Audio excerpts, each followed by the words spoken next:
नीलाञ्जनसमाभासं रविपुत्रं नियमाग्रजं छायामार्तण्डसम्भुतं तं नमामि शनैश्चरम् नीलाञ्जनसमाभासं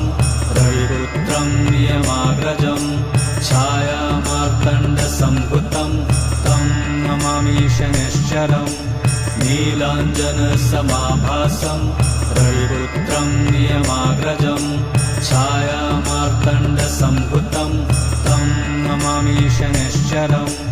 नीलाञ्जनसमाभासं रविपुत्रं नियमाग्रजं